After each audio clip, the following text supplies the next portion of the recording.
Hallelujah. Sabihin mo sa katabi mo, napakasarap magpuri sa Panginoon. At sa aming mga panauhin, maraming salamat sa inyong pagparito. Kami ay kasuotang pang Pilipino sapagkat aniya ay Bisaya na lang kaya ako dito. Pilipino din naman yung Bisaya, di ba? Naglisod sa adi, oy. Dahil ngayon ay buwan daw ng wika, di ba?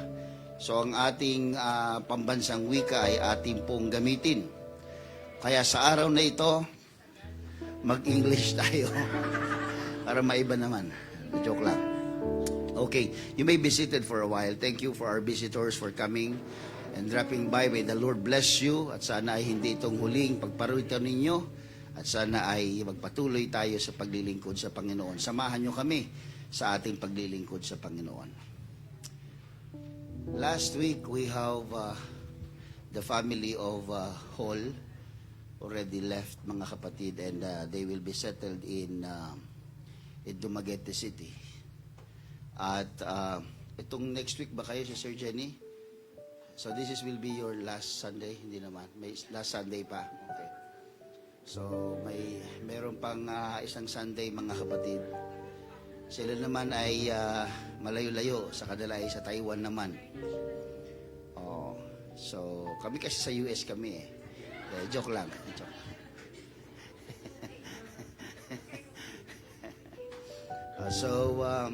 May mga kapatid tayong magsisettle na sa ibang lugar. Malungkot, mga kapatid. Malungkot ang pastor ninyo, mga kapatid, kapag may mga umaalis. Hindi lang halata kasi nananaba ako, mga kapatid. Pero malungkot po ang simbahan. Okay? Kung gaano kasaya ang simbahan na meron tayong mga panauhin, mga bagong mukha sa loob ng simbahan, ganoon din naman kalungkot kapag may mga kapatid tayo na lumilipat na ibang lugar. Ayaw ko namang ipag-pray na huwag silang panisin, pero if the Lord is bringing them into that place, meaning God is doing something behind our understanding, mga kapatid. Today, before I preach the Word of God, I would like to commend everyone for faithfully serving the Lord. Because in service to the Lord, what we can give, ang pwede nating maibigay sa Tagalog pala dapat ako, no? Mahirap kasi talagang mag-Tagalog ang mga Amerikano eh. Yung kape lang yung Amerikano. Pero native na native po tayo. So, may expression kasi na pwede na yan. Yun yung madalas natin naririnig. But I would like to commend this church that ang simbahang ito ay hindi pumapayag sa salitang pwede na yan. We always strive for the best. Palagi binibigay natin yung ating makakaya, ginagampanan natin yung ating higit sa ating makakaya, o binibigay natin yung ating the best. So I would like to commend everyone, every leaders in this church, every sleepless nights, every sacrifices, financially, and also spiritually, physically, monetarily, kung ano pang lahat ng may li. Maraming salamat sa inyo, sa katapatan nyo sa Panginoon. The Lord will bless you. Not just the church, but you individually, you will be blessed by God. I believe in that. Everybody say amen. Sa ating mga panauhin, welcome sa inyong pagparito. Okay, patuloy kayo pagpalain ng ating Panginoon. May I invite everyone to please stand for the reading of the Word. Bilang paggalang po sa salita ng Panginoon, inanyayahan ko na ang lahat ay tumayo. Sa aklat po ng Malakay, chapter 1. Minsan ang Malakay ay hindi natin binabasa at minsan ang palaging chapter 3 lang ang ating binabasa. Ito po sa 10%. Pero merong isang pangyayari dito sa panahon ni Prophet Malakay na hindi nagugustuhan ng Panginoon.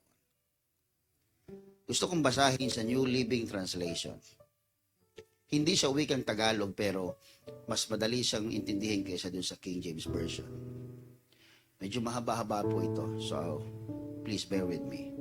Malachi chapter 1 verse number 6. It says, "The Lord of heaven's armies says to the priest, a son honors his father, and a servant respects his master. If I am your father and master, where are the honor and respect I deserve?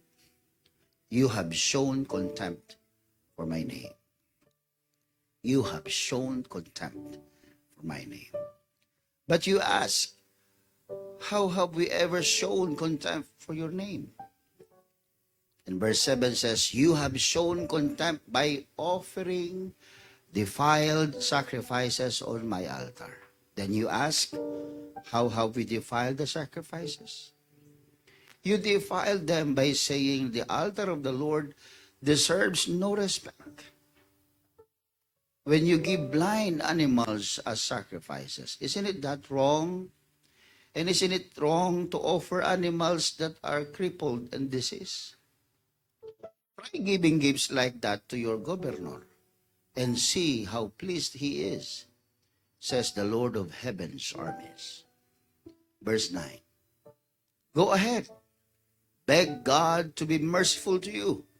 But when you bring that kind of offering, why should he show you any favor at all? Asks the Lord of heaven's armies.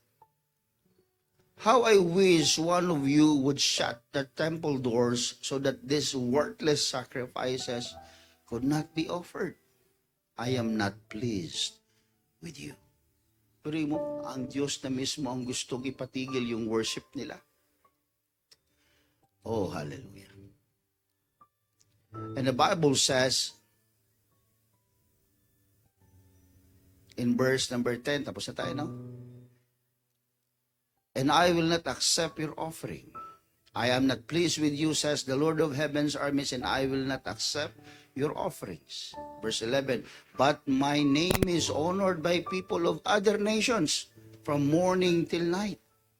All around the world, they offer sweet incense and pure offerings in honor of my name. For my name is great among the nations, says the Lord of heaven's armies. But you dishonor my name with your actions by bringing contemptible food. You are saying it's all right to defile the Lord's table. You say it's too hard to serve the Lord. Naging mahirap na sa kanilang paglilingkod sa Panginoon. And you turn up your noses at my command, says the Lord of heaven's armies. Think of it. Animals that are stolen and crippled and sick are being presented in offers as offerings. Should I accept from you such offerings as this? Asked the Lord. Cursed is the cheat who promises to give a fine ram from his flock, but then sacrifices a defective one to the Lord. For I am a great king, says the Lord of heaven's armies, and my name is feared among the nations. Masaklap po na makita na ang ginagawa ng mga tao noon, yung kanilang worship, yung kanilang pagsamba ay hindi na tinatanggap ng Diyos. Napakasaklap. Bakit? Because they settle for less. Ang tingin nila sa Panginoon ay, pwede na yan. Pwede na yan. Okay na yan. Okay na to. Pero ang Panginoon, hindi pumayag sa pwede na yan. That's why today, let me bring you to the will of the Lord for everyone, mga kapatid, that we will not settle for less. Hindi natin magiging mentalidad ang salitang pwede na yan. No. Pagdating sa paglilingkod sa Panginoon, hindi pwede yung pwede na yan. Ang dapat ay yung the best natin ay maibigay natin sa Diyos na nagbigay din ng the best para sa atin. Come on, clap your hands to the Lord. Give your best clap offering to Him. He is worthy. Hallelujah! Hallelujah! Hallelujah! Let me preach the word that says, pwede na yan. Katabi mo, kalabitin mo, pwede na daw yan. Sige, upo na kayo.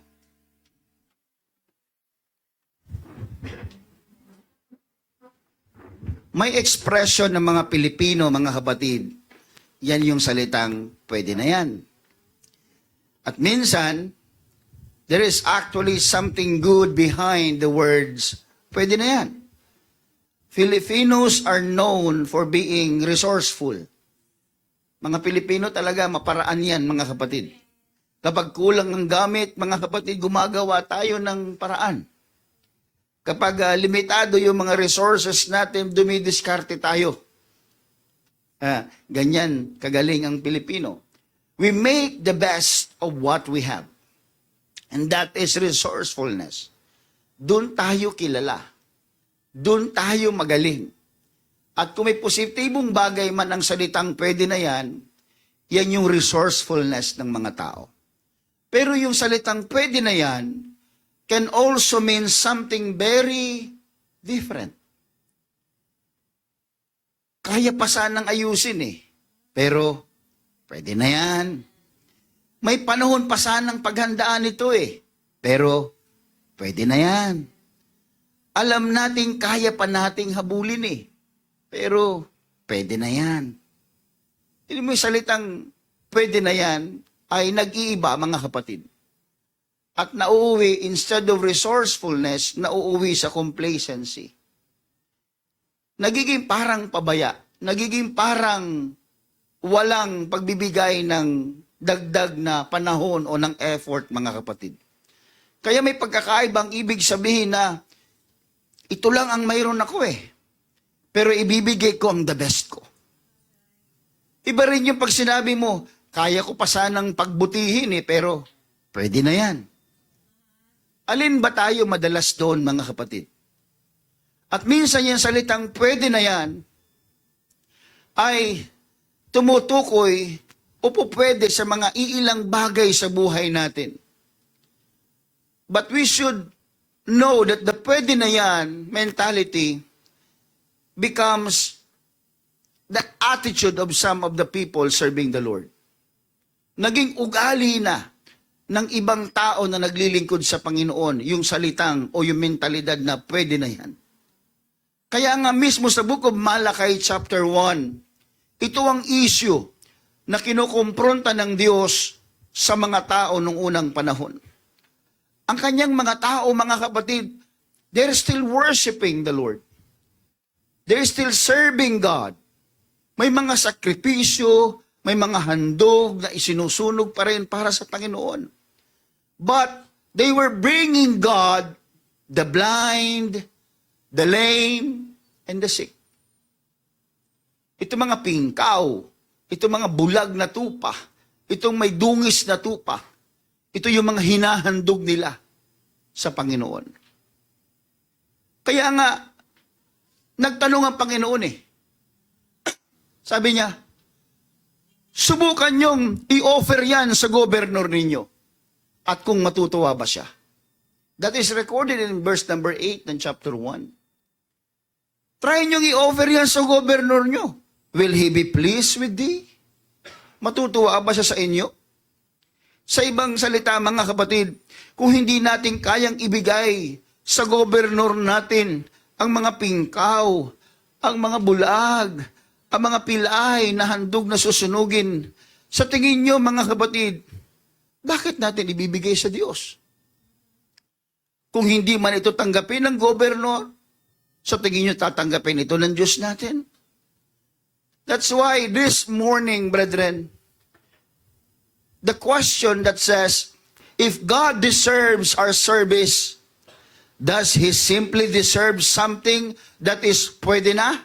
Or does He deserve our best? Kung ang gobernur nga ay hindi tumatanggap ng ganong klaseng offering, ang Panginoon pa kaya? Tatandaan po natin mga kapatid that honor precedes the offering. Wala sa offering yan. Nasa honor na binibigay natin. We always teach in this church, offering is not about only money. Because in Malachi chapter 1 verse 6 up to 8, mismong ang Panginoon, sinabi niya, a son honoreth his father, and a servant his master. If then I be a father, kung ako ang inyong ama, where is mine honor? Kung ako ang tinatawag niyong ama, nasaan ang inyong paggalang? Nasaan ang inyong pagbibigay ng respeto? And I be a master, where is my fear? Kung ako ang inyong master, kung ako ang inyong pinuno, kung ako ang inyong pangulo, nasaan ang takot ninyo sa akin? That is the question of God. That is the issue of people in the book of Malachi. Kung papansin ninyo mga kapatid, ang Diyos ay hindi naghahanap ng malaking offering. Ang Diyos ay hindi perfectionist pagdating sa offering. Ang Diyos, para sa Kanya, honor precedes the offering. Mas nauuna ang honor, mas nauuna ang paggalang, mas nauuna ang respeto bago ang ating handog. Dahil kahit gaano kaganda ang iyong handog, kung ang iyong puso ay puno ng disrespect sa Panginoon, baliwala o walang kwenta ang ating handog. Hindi naman nagsimula ang Diyos, if you are going to read the book of Malachi chapter 1, hindi siya nagsimula doon mga kapatid at hinahanap niya yung mga perpektong mga handog. He does not begin with the blind animals. He does not begin with the lame sacrifice. He does not even begin the word altar in his words. Ang kanyang una, ang kanyang pakay sa mga tao, nasaan ang inyong paggalang? Nasaan ang inyong honor? Imagine mga kapatid, God is looking for a person who gives honor first, then second, the offering. Nakukuha niyo po ba mga kapatid? Kaya tinatanong ng Panginoon where is mine honor? Ako man ang inyong hari. Ako man, sabi niyo, ako ang inyong ama. Pero nasaan ang inyong respeto? Nasaan ang inyong paggalang? Ang mga dinadala niyo yung mga tibektibong mga sakripisyo. Alam niyo, minsan mga kapatid, hindi naman talaga doon sa defective sacrifice nakatingin lang ang Panginoon Nakatingin ang Panginoon sa puso ng tao. Nakatingin ang Diyos sa puso. At yung offering nila sa panahon na yon ay pagpapakita lang kung ano ang laman ng kanilang puso. Kaya sa Panginoon, puso ang mahalaga. Sabihin mo sa katabi mo, puso ang mahalaga sa Diyos. Hindi pusa, puso. Baka kasi bilan mo ng pusa, yung puso. Puso ay mahalaga sa Diyos. Everybody say amen. Kaya nga, ang sabi ng Panginoon, you offered polluted bread upon mine altar. Sa verse number 7, ang nilalagay doon yung mga polluted bread. Grabe naman yan. Magbibigay ka na lang, may amag pa. Diba? Pandesal na binili mo last week pa. Mapagbigay ka daw Yung pala, may amag na yung binibigay mo. Kaya sabi sa verse number 8, subukan, if you offer the blind for sacrifice, is it not evil? And if you offer the lame and sick, is it not evil? Yung mga handog na susunugin, bulag. Kung hindi bulag, pilay. Kung hindi pilay o bulag, marumi. Bawal yun Alam nyo ba sa Leviticus chapter 22, verse 20, But whatsoever hath a blemish, that shall ye not offer. Wag na wag mong ihahandog sa Diyos yung marumi, yung may blemish, for it shall not be acceptable for you. Panahon pa po ng Leviticus yun. Panahon pa po ng paghahandog yun. Talagang yun ang rule, yun ang law. Huwag kang magdala ng bulag. Ay, okay na to. Sa 10 alaga kong tupa, ito yung pipilay-pilay. Ito na lang bigay natin para, di ba, hindi mabebenta ng malaki ito. Ito, bubulag-bulag. O sige, ito, duling na tupa. Sige. Parang sa'yo walang kwenta. Kung sa'yo nga walang kwenta, sa Diyos pa kaya? Kaya ang Diyos nakatingin sa puso natin, mga kapatid. So, ibig sabihin, itong mga tao na ito, alam nila yung bawal. Alam nila yung mali. Pero ginagawa nila. Kaya naging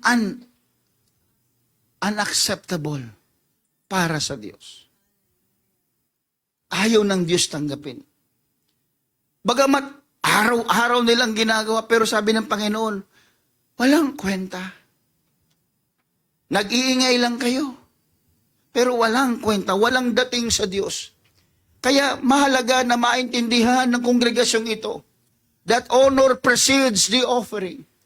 Whatever the amount of your offering in this church, whatever time you can consume or you give to this church in support of His ministry, whatever you give in this church, remember that the amount is nothing if your heart is troubled. Walang kwenta ang halaga ng ibinibigay kung ang puso natin ay walang paggalang at walang respeto at walang honor na binibigay sa Diyos. Kahit ano pang gawin natin, mga kapatid. Because God is always looking for honor. Yan ang hinahanap niya. When you sit down today, listening to His words, are you sitting down with honor? Or are you just listening because it's Sunday? Normal yan. Ang pastor namin mga ngaral. It's normal Sunday. No, it is not an ordinary. This is not my day. This is not even your day. This is the day that the Lord has made. And I will rejoice. Beneficiary lang ako ng araw ng Diyos. Hindi tayo mga kapatid ang dahilan kung bakit may linggo. Ang Diyos ang dahilan kung bakit may worship, kung bakit mayroong pagsamba, kung bakit may gawain. Ang lahat na yan ay dahil sa Diyos na lumikha at makapangyarihan at may biyaya sa buhay natin. Everybody say amen. Kaya huwag kayong sasabi, pwede na yan. Pwede na to. Hindi mo nilaban. Kaya malayo pa lang, may dating ka na.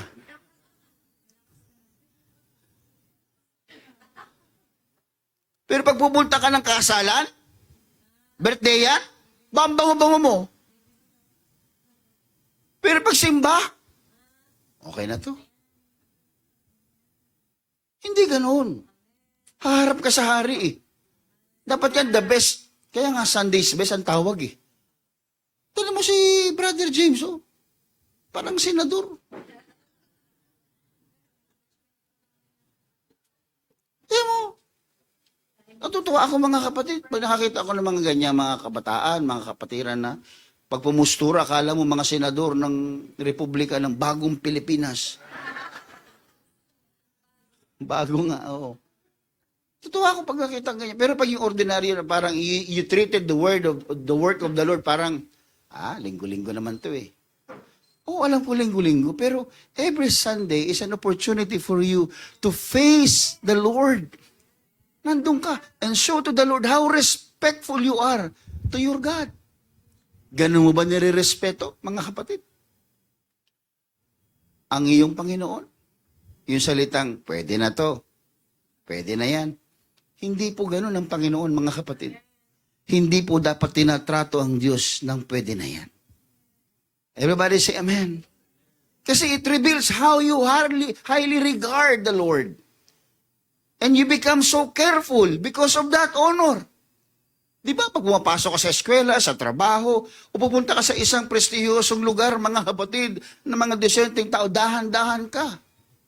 Lalo pag wala kang pera, mga kapatid, baka kasi makabasag ka eh. Dahan-dahan. You are so careful. Di ba, kung ikaw ay haharap, mga kapatid, sa presidente, sa congressman, o saan kanino mang politiko na sabi nila ay, ikaw nga mayroong karangalan, di ba nagsusuot ka ng maayos? Everybody say amen. Di ba, kung mayroon ka mang dadalhin sa kanya, babalutin mo ng maayos, o you present it very well because of the honor. Naghahanda tayo. Chine-check, dino-double check natin ang lahat ng bagay. Ginagawan natin ng effort talaga, mga kapatid. Nagbibigay tayo ng panahon. Hindi dahil yung ibibigay mo ay mahalaga, kaya, yung mahal, kaya binibigyan mo ng panahon, no. Because of the person. What matters is the person, not the gift. So when we go to church, what matters is God. Kaya sabi ko sa inyo kanina, mga kapatid, in time of worship, mga kapatid, this is the best day. This is the best day to express your worship and praises to God. Ba't ba sa bahay ba nakakapagganito ka ba? Hindi naman eh. Kahit nga nanonood ka sa online, minsan habang nanonood ka, naglalaba ka, nagluluto ka, o habang nanonood ka, di ba? Naglilinis ka ng bahay. So, hindi katulad dito paglinggo, mga kapatid, kinakalimutan mo lahat ng gawain mo. Pupunta ka sa gawain ng Panginoon, nakikinig ka, focus ka, because it matters. God matters to us. Mahalaga ang Diyos sa atin. Everybody say amen. That is why honor is not primarily about how much we have. It is how much we care. Wow. Amen po ba? How much you care for the Lord. Hindi yung how much you want to give to God. No. How much you care, God. Give the best that you can. And what you have. Kahit, pastor, ito lang, as long as you give your best, kahit ano yung kaya mo, basta binigay mo yung the best mo, that's your the best. Yan ang hanap ng Panginoon. Because when honor declines, lalabas na yung salita sa'yo, pwede na yan. Ulitin ko, mga kapatid ko, sa simbahang ito. Pag ang ating lumalabas sa ating bibig ay salitang, pwede na to, pwede na yan. Sa trabaho man, sa simbahan, sa paaralan, o saan ka man mapuntang lugar. Pag naging ugali mo na at mentalidad mo ng, pwede na to, pwede na yan. Ibig sabihin, bumababa na ang honor sa iyong puso. Kung may gagawin ka para sa kaibigan mo, gawin mo yung the best. Kung may gagawin ka para sa magulang mo, gawin mo yung the best. Hindi ko mo magulang mo, pwede na yan. Buti nga, binilan siya eh. Chusi pa yung nanay ko. Paano hindi chusi yan? 300 lang sa... Bilang mo naman ng ano? Take 50.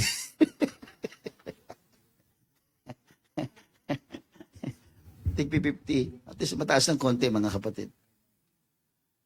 Yan nangyari sa Bukong Malakay. Nasusundan niyo po ba, mga kapatid? Nangyari sa Bukong Malakay, bulag. Bulag, pwede na yan. Pilay na tupa, pwede na yan. May sakit, nilalagnat na tupa, pwede na yan. Duling na tupa, pwede na yan. At least, may sacrifice. At least, may naihandog ako. At least, may ginawa ako. But God was not merely looking for something on the altar. Ang Diyos natin ay hindi Diyos na, okay lang kasi basta may nakalagay sa altar.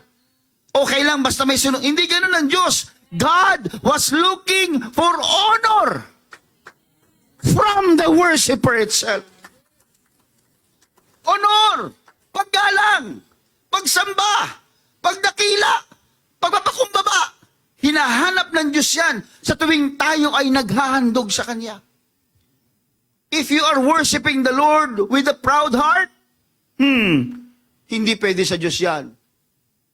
Kaya nga sabi niya, kung meron kang kagalit, kung meron kang kaaway, sabi niya, at maghahandog ka sa Diyos, iwan mo muna ang iyong handog sa altar, balikan mo yung iyong kaalit. Bakit mo babalikan? Sapagkat sa Diyos, mahalaga ang honor kaysa doon sa sakripisyo. Kayang gawin ng Diyos yung sakripisyo mo. Isang ganun lang Diyos yan magkaroon. Pero hindi kayang gawin ng Diyos maliban sa gustuhin ng tao na makipagkasundo sa kapwa niya upang ang kanyang puso ay maging malinis bago humarap sa Diyos. God is always looking for His honor in our hearts. Everybody say amen. Kaya yung salitang pwede na yan, hindi po pwede yan sa Diyos. Pwede na to. Siya naman ang nauna Siya naman ang nang-away ako, magsisimba pa rin ako. Pwede na to. Kahit na may galit ako sa puso ko, okay na to. Hindi po pwede sa Diyos yan.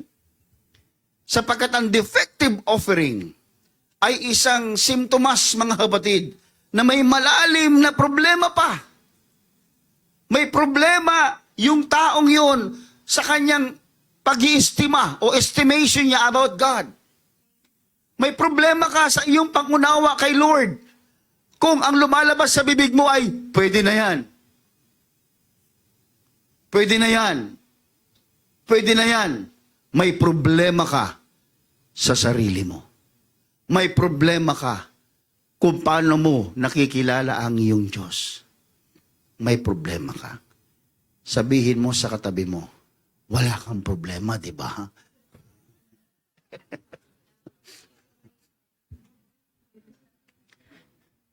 Alam niyo, ang hindi ko pa nagustuhan, mga kapatid, when I read my Bible, kahit alam nilang mali, tinuloy pa rin nila. Kahit alam nilang bawal ihandog sa Diyos, tinuloy pa rin nila. Nag-ooperate pa rin yung altar. May religion pa rin sila. May mga priest pa rin sila. May mga handog, may mga activity pa rin yung templo nila. Pero hindi ibig sabihin, mga kapatid, na kung may activity o active ka, ikaw ay nakalulugod na sa Diyos. Minsan madalas natin naririnig, busy tayo sa kaharian, pero nakalimutan natin ang hari. Amen? Minsan, akala natin ang business is spirituality. Hindi po. Hindi ko mo busy ka sa gawain ng Diyos, spiritual ka na. Everybody say amen. Hindi ko naman kayo tinuturoan maging tamad. Pero nung ibig sabihin ni Pastor doon, ibig sabihin, siruin mo ang puso mo. Sa kabila ng kabisihan mo. Mayroon pa bang para sa Diyos dyan? O para sa iyo yung ginagawa mo? Everybody say amen. We don't want to happen in the church, mga kapatid, na isang araw nagpapatuloy tayo, pero hindi na pala ito kinalulugdan ng Panginoon.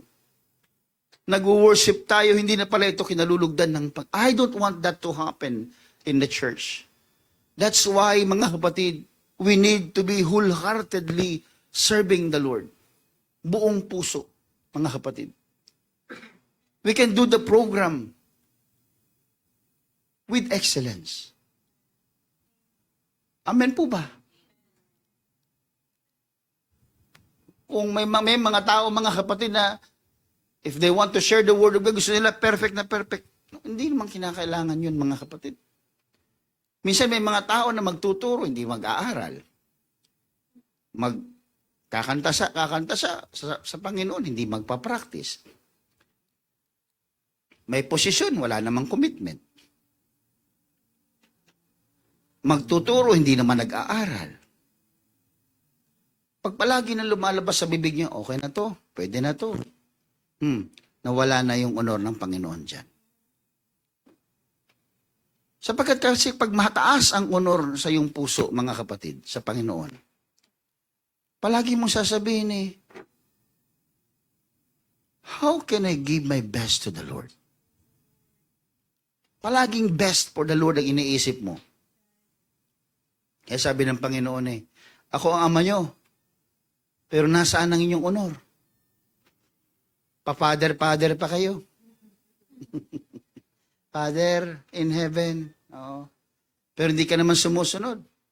Father ka ng father, ang hinahandog mo, bulag. Ang hinahandog mo, marumi. May blemish. Tandaan niyo mga kapatid, honor first. Honor first. Unahin muna natin ang laman ng ating puso. Siguraduhin natin may paggalang sa Diyos. Siguraduhin natin may pagpapakumbaba. Siguraduhin natin dakila ang Diyos sa ating puso. At ang lahat ng meron sa iyong kamay ay magiging dakila din. Don't think, don't compare. Lo, so nahirapan na siyang pasanin yung kanyang offering papunta sa templo. Ako, isang kamay lang hawak ko. It is not in the amount. Kahit pasan niya yun at nahihirapan siya, kung ang puso niya ay walang honor para sa Panginoon, that's nothing. Everybody say amen. That's why, let us always remember, let us not be mediocre. Alam niyo mediocre? Mediocre lang. Mediocre. Ha? Konting care lang. Medyo. Mediocrity is when you can do better, but you choose not to do. Ha? Hello? Alam niyo mediocrity? Kaya mo pa, pero ayaw mo na. Hello? Sabi mo sa katabi mo, kaya mo pa?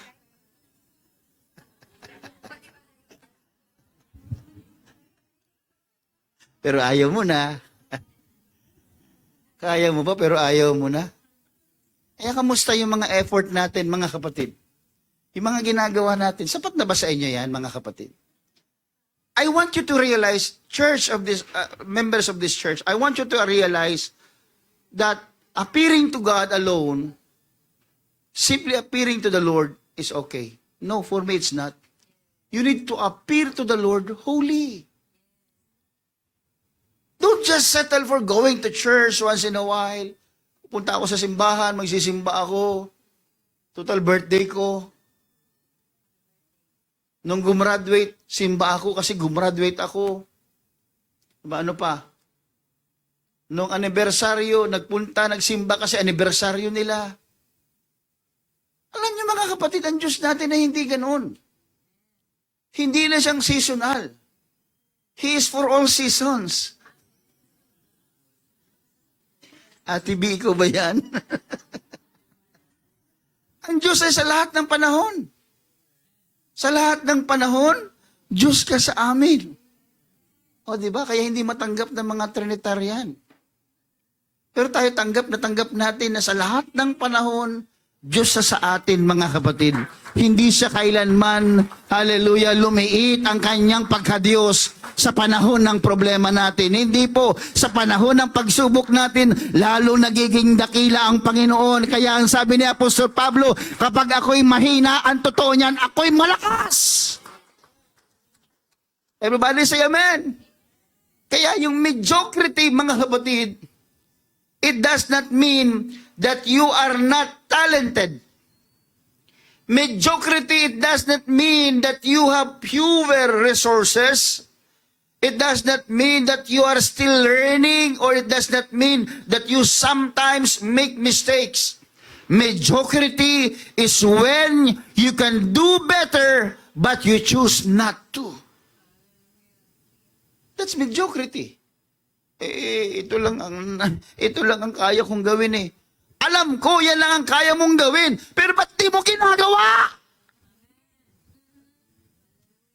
Kung naman nagagalit tuloy ako. Kayo joke lang. Papaliwanag lang. Yung bata, yung mga bata dito, mga sa simbahan, pag lumaki may takot sa pastor. Oo. Napansin ko dito sa simbahan, na mga bata pag lumalaki, may takot sa pastor. Bukod sa nagugulat sila, ginagawa nyo kung panakot sa mga anak nyo eh. Alam nyo, imbis na matuwa silang makita ako, natatakot.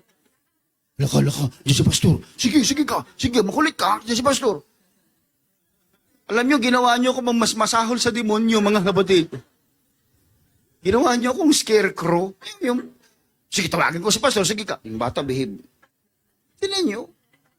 Hindi ba dapat pag si Jesus, mga kapatid, ang ini-introduce natin, ang bata nagbe-behave? Di baligtad pag si pastor, ginawa nyo kasing, kaya sabi ka, nagalit na galit ang demonyo sa akin, inaagawan ko doon siya ng role. Ginawa nyo kong panakot, mga kapatid. Sa madaling salita, kaya mo pang pagbutihin. Kaya pang ibigay the best mo, pero pinili mong wag na. At sabi mo, pwede na yan. So that's the issue, mga kapatid. We limit ourselves. That's the issue. Nililimitahan natin ang ating mga sarili. Kahit kaya pa natin, pinipigil natin ang ating sarili. And this limitation is bigger than the honor of God. Mas lumalaki pa yung limitasyon na yan sa puso natin kaysa dun sa honor ng Diyos na nasa puso natin. And this makes our God cheaper. Ang Diyos natin nagiging cheap. Bakit? Pwede na yan. Kakanta tayo sa Panginoon. May mga sintonado, may mga pingkaw, may bulag, may mga iba-iba direksyon ng boses. Sasabihin na, pwede na yan, okay na yan. Hindi naman sa tayo ay ano mga kapatid. Kung ang tao nga, hindi kayang pakinggan yun eh. Diyos pa kaya? Ano man naman kayo mga kapatid? May tenga ang Diyos eh. Ang Diyos nagbibigay din ng gift. Ano pakala mo, pastor? Mahilig ako sa pagkanta eh. Dito ko ino-honor ang Diyos eh. Ano ngayon, kung sali-saliwa ang boses ko, basta gusto ko siyang bigyan ng paghahandog ng aking pag-awit sa Panginoon. O di kayong dalawa lang. Huwag mo na kami idamay. Araw-arawin mo yan, haranahin mo si Lord. Baka maawa. Pagandahin niyo. No, I'm not making it funny, mga kapatid, sa mga gusto maghandog ng awit sa Panginoon. Pero, sometimes, ginagawa natin, ini-spiritualize natin yung stubbornness. Amen. Marunong naman tayo makinig, di ba? Nakikinig ba kayo? Marunong tayong makinig. Alam natin yung maganda sa hindi maganda. Ngayon, kung napunta ka sa hindi maganda, hindi dahil masama ka, napunta ka lang dun eh. Huwag mong ipilit, mga kapay. Okay na yan, maintindihan ako ni Lord.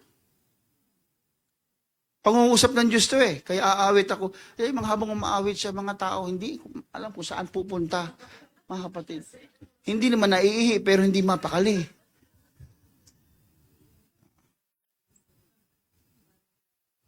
Diba? Biglang nawala yung momentum, mga kapatid eh. Don't settle for less. Don't make our God cheaper. If my voice is not good, and her voice is very good, I'll come down from the stage and I will ask the person, you have a very good voice. Can you give the Lord the glory for that voice? Come up. Akit ka dito, umaway ka sa Panginoon. And while you are singing, everybody is blessed. Gusto ko maghandog sa Diyos. Pero ayaw ko maghandog sa Diyos ng okay na yan, pwede na yan. No, ang gusto kong ihandog sa Panginoon, yung pwedeng-pwede, yung the best talaga, mga kapatid. Kaya kahit hindi ako yung aawit, I will support somebody to make it happen. Na hindi man ako, pero may ibang nagbibigay ng kapurihan sa Diyos, mga kapatid. Because I don't want to give the Lord, and I don't want to make the Lord cheaper. Amen. O sige, pumunta kayo sa konsyerto ng mga sikat na mga aawit. May umawit ba, mga kapatid, doon? Sa mga sikat na konsyerto na yan, na sa tingin nyo ay pwede na yan? Mga kapatid, may mga kakaibang mga gifting yung mga yan.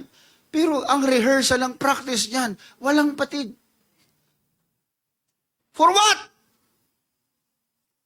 Yung ticket mo, yung binili mong ticket. Gagawin niya lahat kasi nagbayad ka. Kasi ina-expect mo maganda boses niya. Ina-expect mo maganda kanta niya. Kaya gagawin niya ang lahat. Ikaw, ano ina-expect mo sa Diyos? Ba't hindi mo ginagawa yung the best mo? Ina-expect mo, ililigtas ka ng Panginoon. Ina-expect mo, i-bless ka ng Panginoon. Pero kung magbigay ka, kuripot. Pero gusto mo the best. Gusto mo, pahabain ng Diyos ang buhay mo. Ni hindi ka nga nagbibigay ng panahon, oras sa Diyos sa pagsisimba. Pero gusto mo pahabain ng Diyos yung buhay. Masyado kang unfair. That's wrong. Hindi pwede yung pwede na yan sa paglilingkod sa Panginoon. Give your best. Because God already gave His best for us. Binigay niya yung the best. Binigay niya ang kanyang buhay. Eh bakit pa tayo mediocre o mediocrity sa buhay natin, mga kapatid? No. Don't settle for less. Everybody say amen. Pastor, ganun pala ka-perfect ang gusto ni Lord? Hindi po. Hindi nag-expect ang Diyos na pare-parehas tayo magagaling.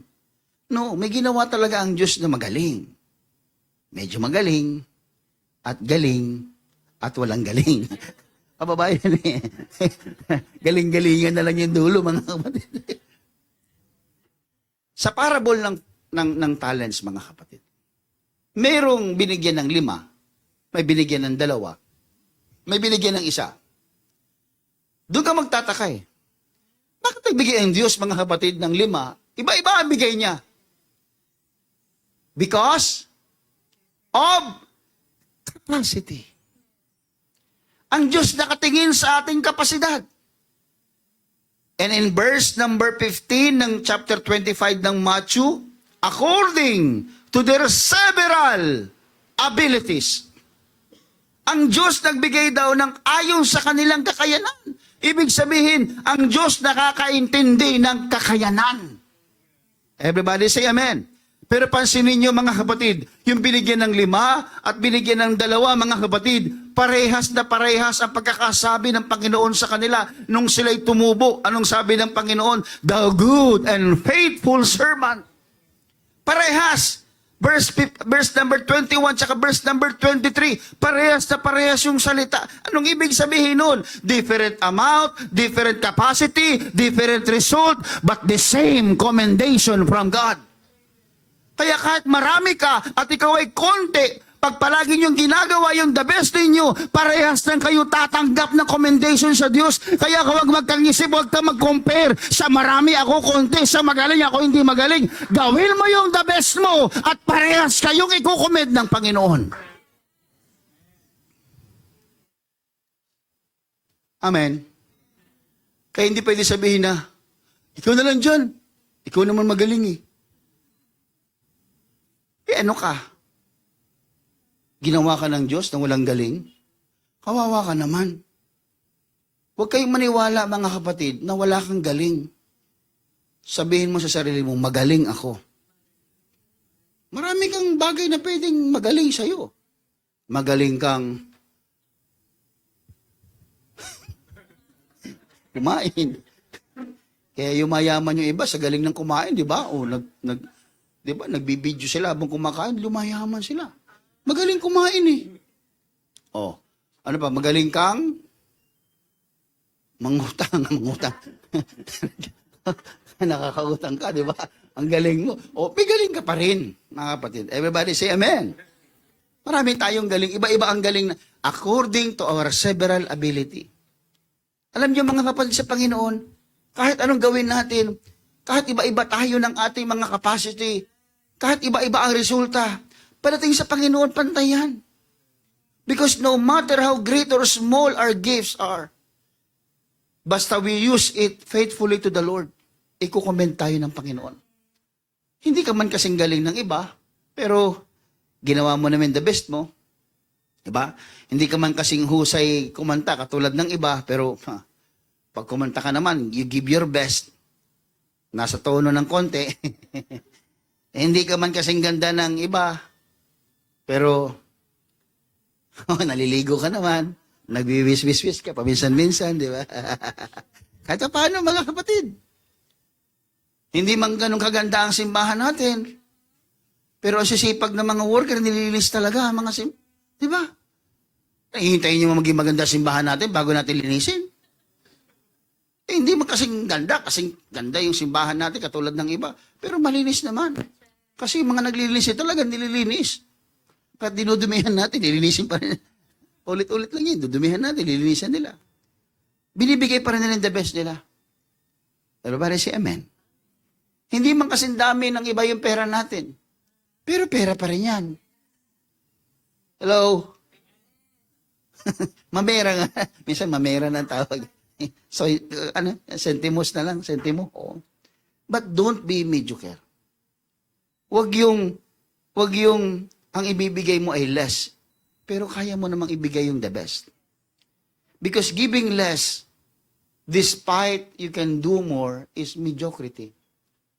Pag kaya mo, gawin mo yung the best. Huwag ka na mag-isip, kasi kung sa Diyos mo gagawin ito, palaging the best. Kasi ang Diyos, deserve niya ang the best. Everybody say amen. Kasi minsan yung salitang pwede na yan, nagiging excuse natin. Andyan pa ba kayo mga kapatid? Ay, delikado po yan. Pwede na yan. Pero totoo nun, ginagawa niyang excuse. Hindi naman masama na, Pastor, bakit naman sinabi ko pwede rin? Kasi yun lang talaga ang kaya ko, Pastor eh. Hindi naman masama na nire-recognize mo yung limitation mo. Ang masama, ginagawa mo na itong excuse palagi. Kaya mo naman eh, pero ginagawa mong excuse. Siya na lang kasi magaling siya. Eh, ikaw anong gagawin mo? Wala, susuportan lang ako sa'yo.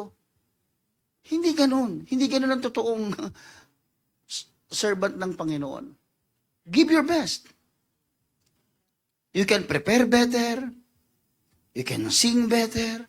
You can play the instruments better. You can work better. You can study better. You can think better. Pero ayaw mo lang eh. Hindi sa tinatamad ka, pero ito ko lang. Naging ugali na, pwede na yan. Oo, pwede na yan. Pero ano yung sabi ni Solomon, mga kapatid, sa Book of Ecclesiastes, chapter 9, verse 10? Whatsoever thy hand findeth to do, do it with thy might. Maliwanag oh. Whatsoever thy hand, ano man ang sumpungan ng iyong kamay na gawin, gawin mo ito with thy might, buong kakayanan mo. For there is no work, nor device, nor knowledge, nor wisdom in the grave. Pagpatay ka na, wala na yan. Kaya habang buhay ka pa, habang yung kamay mo ay naigagalaw mo pa, habang nakapag-iisip ka pa, habang nakakakanta ka pa, habang nakakapagtrabaho ka pa, kahit anong kayang gawin ng iyong kamay, gawin mo daw ng buong kakayanan mo. Amen po ba? Kung magaling ka mag-drawing, di mag-drawing ka na mag-drawing. Pagalingin mo yung sarili mo sa pagdo-drawing.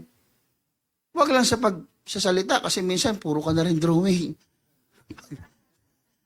Pag nangako, drawing lang yan. Everybody say amen. Nagiging misconception kasi sa ministry, ginagawang excuse, mga kapatid, minsan yan. Yung pwede na yan. Iniisip natin, mga kapatid, na yung spirituality ay kayang i-compensate yung ating hindi paghahanda, yung ating hindi pagbibigay ng the best. Okay lang yan. God will provide. Naririnig nyo ba yan? Hello? Naririnig ko yan madalas. May mga kakayanan tayo. Pag nandyan na yung problema, nandyan yung pagsubok, alam ng Diyos na may kakayanan ka to resolve that. Pero ang sasabihin mo, you settle for less. Sige, kaya nyo yan. Pwede na yan. God will provide. Alam niyo mga kapatid, you are blessed by God to bless others. Palagi niyo tatandaan ito. Pinagpala ka ng Diyos para pagpalain ng iba. Amen po ba? Kahit saan niyo dalhin yan mga kapatid. Tinuruan ka ng Diyos, pinatalino ka ng Diyos, hindi para sa iyong sarili lang. Kundi yung biyayang yan ay para din sa iba. Magturo ka. Magaling ka. Yung galing mo, hindi lang para sa iyo yan, para din sa iba yan. Magturo ka. Mag-guide ka, mag-coach ka. Huwag nating tabunan ng spirituality yung ating responsibility. Minsan kaya naman natin pero sasabihin natin, bahala na ang Holy Ghost. Oh, bahala ng Holy Ghost. Yung dependence mo sa Panginoon, hindi ibig sabihin pwede ka na magpabaya sa responsibilidad mo. Huwag po mga kapatid. Si Noah, nung inutusan ng Panginoon, alam nyo, nakakatamad minsan basahin. Pag binasa mo siya. Kasi, alam mo yung pagkakasabi ng Panginoon sa kanya, instruction sa kanya, sa book of Genesis, chapter 6, masyadong specific. Specific yung dimension. Specific kung ilang kwarto. Specific yung bintana. Specific yung pintuan. Specific kung ilan lahat level yon. Kaya pagdating sa Genesis chapter 6 verse 22, sabi ni Noah, thus did Noah according to all that God commanded him, so did he. Kung ano mismo ang pagkakautos ng Panginoon, ginawa niya. Ganun siya mga kapatid. He trusted God. Kung ano yung sinabi, hindi pwedeng, sabi ni Lord, 3 kwarto. 2 na lang. Kasya naman, malaki naman ito eh. Kasya naman yung mga elepante dito. Kasya naman mga buhaya dito. Yan. 2, okay na yun, Lord. Hindi ganoon si Noah. Kung ano yung pagkakautos, ginawa niya. Eh, may pa. Sa tingin niyo, wala siyang karapatan magsabi na, Lord, ano ba naman? Ang bigat-bigat ng troso, bubuhat. Ano ba naman, Lord? Pwede bang 2 kwarto na lang kaysa 3? Pwede mong gawin yun. Pwede niyang gawin yun, pero hindi niya ginawa. Sinunod niya kung ano mismong sinabi ng Panginoon. And his faith produces careful obedience. Because faith did not make Noah just careless. His faith made him attentive to every single words of the Lord. Naging bakit? Kasi may honor sa puso. Pangalawa, kung ano yung sinasabi ng Diyos, sinusunod niya. Talagang nagtiwala siya sa Panginoon. So dapat natin maintindihan mga kapatid, na ang panalangin ay hindi yan pagtakas sa ating responsibilidad. Sige, ipagpe-pray na lang kita, Brad. Brad, pakitulungan naman ako sa ganito. Marunong ka dito, di ba? Turuan mo naman ako. Hindi, ipagpipray kita, nabigyan ka ni Lord ng katalinuhan. Ginagawa mong, tinatakasan mo yung responsibilidad mo sa pamamagitan ng espiritualidad. Mali po yun. Pag kaya mong gawin at tulungan mo. Kaya mo eh. Amen. Sabi mo sa katabi mo, kaya mo eh.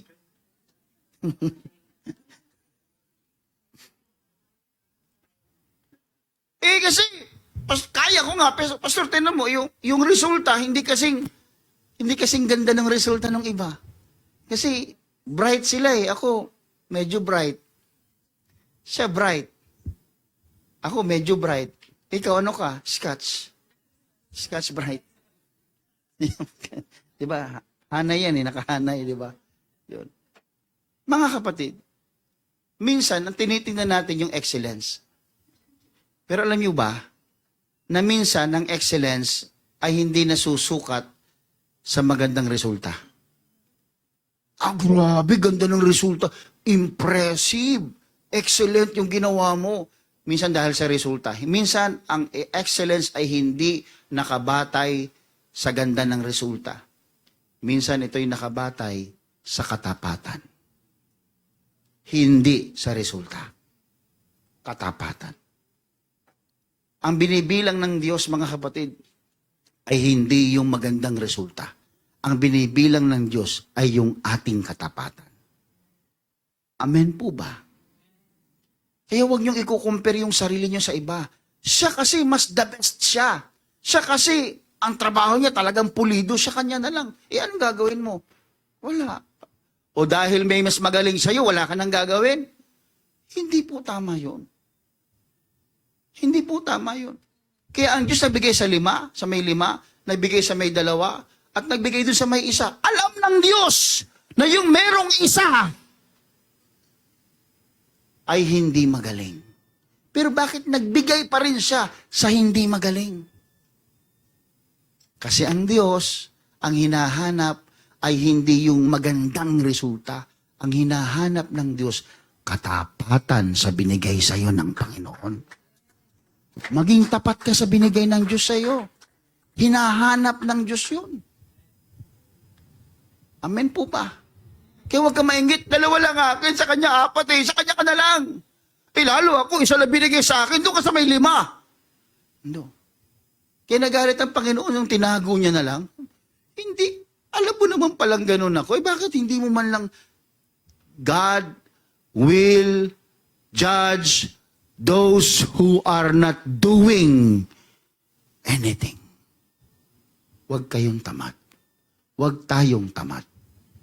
Kung anong binigay ng Diyos sa ating kamay, tapat nating gampanan. Binigyan ka ng konti, maging tapat ka sa konti. Gampanan mo na may katapatan. Huwag kang mainggit sa meron na laksa-laksa marami. Sa'yo ganun lang. Huwag kang mainggit doon. May kanya-kanya tayong kakayanan. Kung ikaw si Henry C. ngayon, may SM kaya? Huwag niyo akong sa bayaman kaya kung ikaw nga si Henry C. ngayon, may SM kaya? Naku niyo ibig sabihin? Kasi may kanya-kanya tayong kakayanan balik ta rin natin. Yung mayroong isa lang kakayanan, binigyan ng 5. Sa tingin mo, yung 5, nasa napunta? Sayang din. Kaya huwag natin pangunahan ng Panginoon. Huwag tayo magkumpara. Mayaman ka, mahirap ako, matalino ka, kung matalino. Several abilities May kanya-kanyang, kaya masaya na tayo kung tayo ay medyo matalino, medyo may pera, may kinakain masarap, nakakain ng fried chicken, ikaw, nakakain ka ng steak, ako naman, steak lang, baseball, steak, kaya, steak pa rin yun. Sa pandinig lang nagkakaiba, di ba? Anong ulam yung steak? Steak? Hindi, steak. Steak lang. Toothpick pala na Ano yung mga kapatid? Let us always be mindful that excellence is not perfection. God is not calling us to be perfect. God is giving us the way for us to be faithful. God is not calling us to compare, but He calls us to be faithful. God is not calling us to impress people, but to impress Him. Sa Diyos tayo magpa-impress. Amen. May mga tao akong kilala, mga kapatid, sa labas, hindi sila magaling. Hindi sila competitive. Pero patapat sila. Pero pagdating sa simbahan, mga kapatid, tatalunin ka. Kulang na lang tumambling pag pag nag-worship. Hindi ako nagbibiro, mga kapatid. Alam niyo yun sa mga conferences natin. Sa mga tatay, nakikita niyo yan. Hindi sila magaling mag-English, wala silang ministering magaganda sa simbahan. Pero pag oras ng pagpupuri, naku mga kapatid, kulang nga sabi ko sa'yo, parang circus Kulang na lang mag-tumbling yan dyan, mag-backflip yung sabay praise the Lord. Kulang na lang. Ganun sila katindi. Kasi yun yung best nila, binibigay, doon nila dini-express yung best nila. Hindi man ako magaling sumulat, di man ako magaling kumanta, pero magaling ako magpuri sa Panginoon. Sa Panginoon, mga kapatid, aanin niya yung galing mo. Aanin niya yung talino mo. Wala ka namang worship. Kaya dito, tinitrain sa atin dito, kaya nga hindi lahat tagapagturo, hindi lahat pastor. Pero lahat worshiper. Kasi ang hanap ng Diyos, hindi pastor doon sa langit. Ang hanap ng Panginoon, mga kapatid, ay worshiper sa langit. Kaya dito pa lamang, sa panahon ng worship, huwag na kayong, kasi magaling siya kumanta, siya nalang kumanta. Hindi! Kumanta ka rin!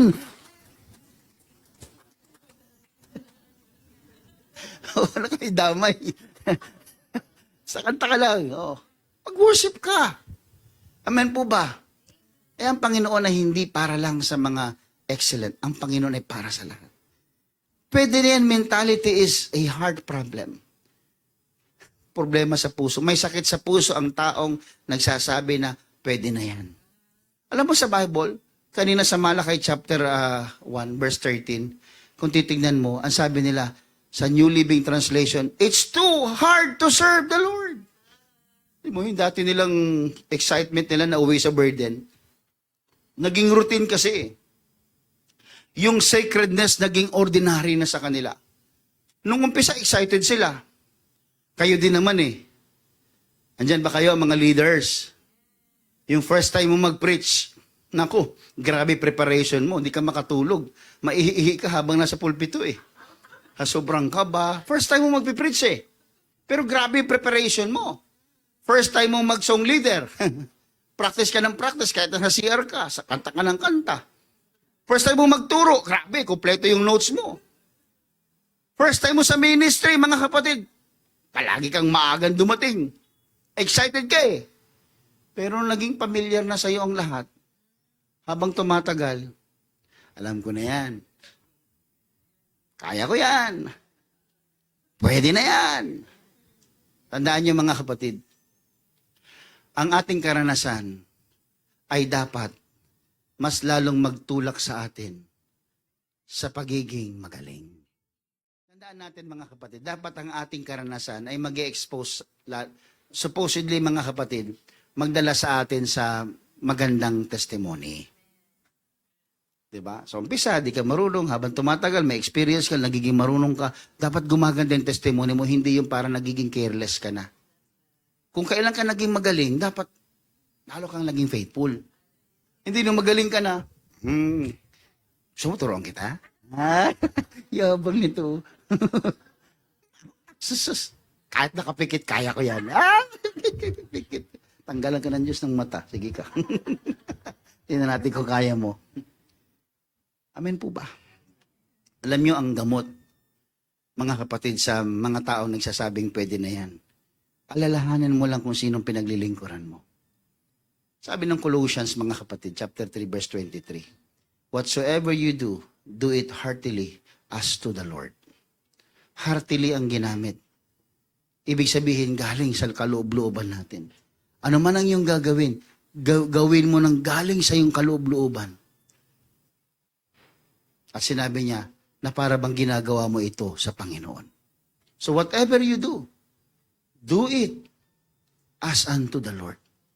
Naglalaba ka, gumagawa ka ng assignment, may trabaho ka, may karelasyon ka. Do it as unto the Lord. Sa Diyos mo palagi ginagawa ito. Hindi para sa iyong sarili. Sapagkat ang totoong serbisyo sa Panginoon ay yung pagtanggal mo sa iyong sarili. Doon sa eksena. Every time you do it for yourself, mga kapatid, hindi yan totoong service. Dapat pag may ginagawa ka, hindi para sa akin to, para sa Panginoon ko ito. Alam nyo, your best will sometimes will cost you something. Totoo po yan. Yung best mo will sometimes cost you something. Nung si David, gusto niya mag-offer sa Panginoon. Sabi ng Panginoon, David, gumawa ka ng altar para matigil ito sumpa. Punta kagad si David ko kay Aurana. Sabi niya, gusto kong bilhin yung lupa mo para maghandog ako sa Panginoon. Ano mo sabi ng may-ari ng lupa? Haring David, sa'yo na ito. May mga tupa pa ako dyan, sa'yo na lahat yan. Maghandog ka sa Panginoon at sana kalugdan ka ng Panginoon sa iyong handog. Anong sabi ni David? Hindi. I will not give to the Lord that cost me nothing. Grabing puso yan, mga kapatid. Hari yan. Ikaw yung hari. Tiba-tiba to. Hindi ako gagastos. May lupa ako. Tiba-tiba, di na ako kinakailangan bumili pa ng pang-offering. Ang dami na. Pero siya hindi. I will not give to the Lord that cost me nothing.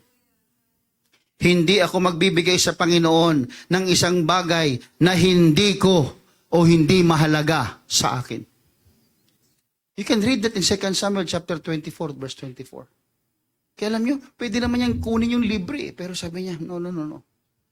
Kung ito'y offering, at kung ito'y offering ko, gusto ko may halaga ito. Everybody say amen. Kayo mga kapatid, ang inyong pagpunta ngayon sa gawain ito, is it cost you something? Hello?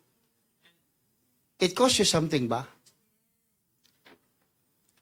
Ang iba sa inyo mga kapatid, alam nyo, bago magpunta sa simbahan, may trouble sa bahay. Ang iba sa inyo mga kapatid, bago nagpunta sa simbahan, pinigilan kayo magsimba. Ang iba sa inyo, galing pa sa trabaho, pwede nang matulog, magpahinga. Pero mas pinili niyo pumunta sa simbahan. It cost you something. Kaya ang pagpunta sa gawain ng Panginoon, it costs us something. Kaya, Pastor, bakit ba kasi ang Diyos naghahanap ng the best? Before I end, let me tell you this. Because He's a great King. Sinabi niya kanina yan, mga kapatid, sa Malakay chapter 1 verse 14, For I am a great King, saith the Lord. Kaya the best ang hinahanap niya. So, whatever we are doing for the great King, huwag mong sasabihin, pwede na yan. Pwede na yan. Huwag yung sasabihin niya. Amen po ba? Kayo, dito sa simbahan mga kapatid, don't settle for less, ha? Lalo kayo mga leaders. Kayo mga altar workers. Sorry, pero I be frank with you mga kapatid. Kasi tayo yung nakikita dito eh. Don't settle for less.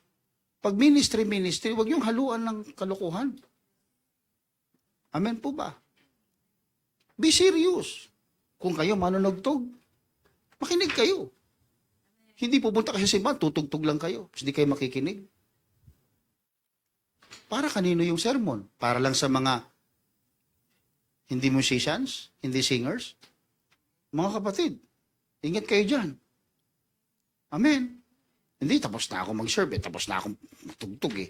Baba muna ako. Kaya muna ako sa Skyplex doon. Nood muna ako YouTube. Naku, kidlatan ka ng Diyos dyan. Umupo ka dyan. Dahil worshiper ka rin. Ikaw nga dapat ang hindi umaalis dyan eh. Ikaw nga dapat yung nakapako dyan eh. Bakit? Kasi ikaw yung altar worker. Altar! Diyan dinadala yung mga handog sa altar. Amen po ba? Amen po ba? Gagalit ka na naman, Pastor. Hindi. Gutom lang to. Gutom lang. 12 na gutom lang to. Kasi kapag may problema tayo, mga kapatid, kapag yung salitang pwede na yan, ano ang sabi ni Isaiah, mga kapatid, sa chapter 6, verse 1? Tingnan niyo kung ano mentality ni Prophet Isaiah. In the year that King Uzziah died, I saw also the Lord sitting upon a throne. Nakita daw ni Propeta Isaiah ang Panginoon na nakaupo sa trono, ano? High and lifted up. Ganyan ba tingin natin sa Panginoon? High and lifted up. Napakataas niya para hindi ka magpakumbaba. Napakadakila niya para hindi ka manginig. Ganyan ang tingin ni Propeta Isaiah sa Panginoon. Kaya sa kanya, ang worship, revival. Ang pagsamba, the best. Because what he saw, ang kanyang puso, mga kapatid, ang nakikita niya kung gaano kataas at kadakila ang Diyos. Kaya pag ikaw, when you do your service to the Lord, pwede na yan, hindi ganyan ang paningin mo. Sana maging ganyan ang paningin natin sa Panginoon. High and lifted up. Pag pinag-usapan na yung worship, high and lifted up. Pag nag-umpisang umawit dito sa pagsamba, mga kapatid, ang iyong pananaw, high and lifted up. Kahit anong ginagawa, kahit nagsisermon ng pastor, mga kapatid, o dinideliver ang salita ng Panginoon, ang iyong pananaw, high and lift. Kaya hindi mahirap sa iyo magsabi ng amen, hindi mahirap magtaas ng kamay, hindi mahirap pumalakpak. Bakit? Hindi dahil sa pastor, kundi dahil sa salita ng Diyos na makapangyarihan, na nasa itaas, na pinakadakila. Amen po ba, mga kapatid? Don't settle for less, please. Jesus gave His best. Hindi pwedeng hindi ko kayo dadalhin sa Kalbaryo ngayong umaga, mga kapatid. Because when I studied this, God brought me to Calvary. God brought me to Calvary. God brought me to Calvary. Pinaalala ng Diyos sa akin ng John 3:16. For God so loved the world that He gave His only begotten Son. Pinaalala sa akin ng Diyos ang Romans chapter 8 verse 32 that He spared not His own Son but delivered Him up for us all. He gave Himself. Hindi niya tinanggihan ang Kalbaryo. Hindi niya sinabing, pwede na yan. Hindi tinanggihan ni Jesus yung Calvary, mga kapatid. Sabi ng book of Philippians, He humbled Himself and became obedient unto death, even the death of the cross. He went all the way. Hindi niya sinabing, pwede na yan. Kahit makasalanan kayo, kahit mapunta kayo lahat sa impyerno, pwede na yan. Yung mga maniwala lang, hindi niya sinabi yun. He went all the way. Nagpunta siya doon sa Kalbaryo. I want to bring you again to the Calvary. I want you to see that God gave His best. Kaya kung tatanungin niyo ko, bakit gusto ni Lord the best? Dahil ginawa niya yung the best eh. Because your best is all you can do to respond to His grace. His love is beyond measure. You know, if you want to give the best to the Lord, alam niyo kung anong the best natin? Sarili natin. That is your the best. Give it to God. Give it to God. I beseech you therefore, brethren, by the mercies of God, that you present your bodies as a living sacrifice, holy and acceptable unto God, which is your reasonable service. Yourself is the best sacrifice. Tanggapin mo siya. Don't settle for less. Pwede na to. Pasimba-simba. Pwede na to. Minsan pray, minsan hindi. Pwede na to. Kahit hindi magpabaptize. Pwede na to. Kahit hindi mag-repent. Mediocrity yan eh. You can do better than that. You can do better than just going to church. Pag tinanggap mo si Kristo, tanggapin mo siya. Kalimutan mo ang sarili mo. I-surrender mo ang sarili mo. Give it to God. Repent of your sins. Be baptized in the name of Jesus in water. Receive the Holy Ghost. Live a holy life. Forget yourself. God save you because, hallelujah, He loves you. It's not because of what you can do. It's not because of your excellence. No. We come short of the glory of God. We all come short of the glory of God. Kaya sabi ni Kristo, come unto me. Come unto me. Sa mga panauhin namin, ito ang magandang pagkakataon na kayo ay aming himukin. Give your best to the Lord.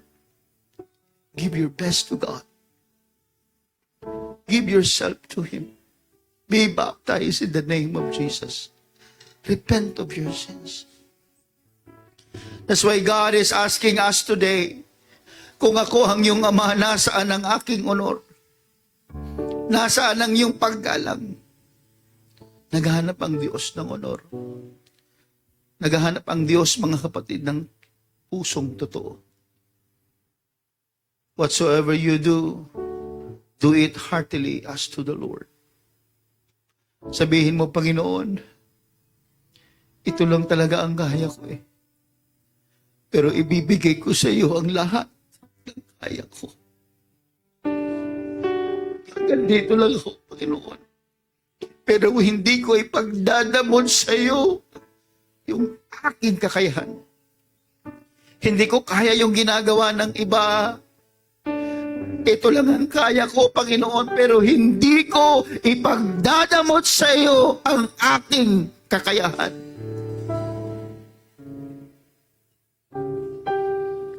Church, you do not have to be the best to give your best. Just don't say, pwede na yan.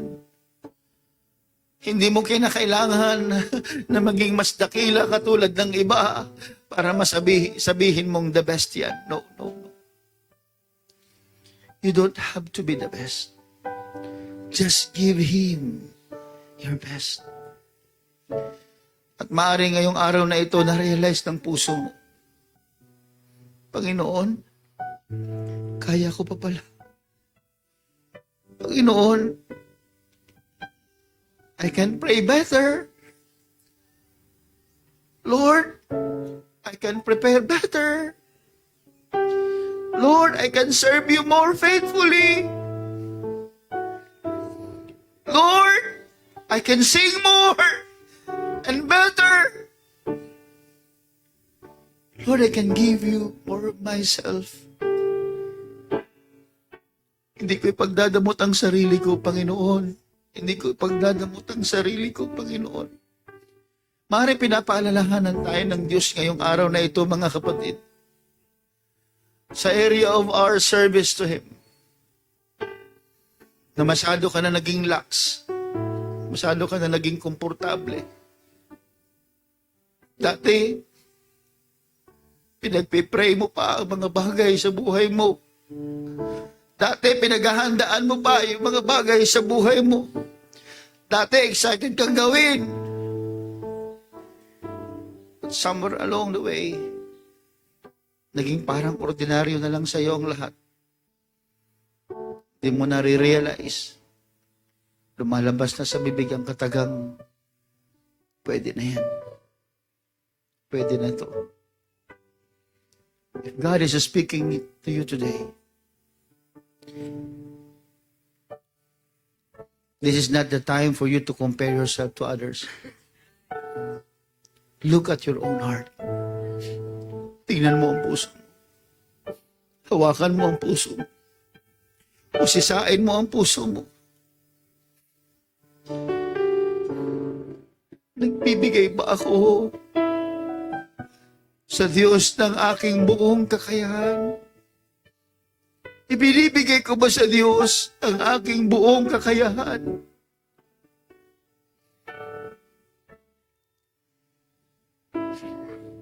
Let your heart respond to the Lord today.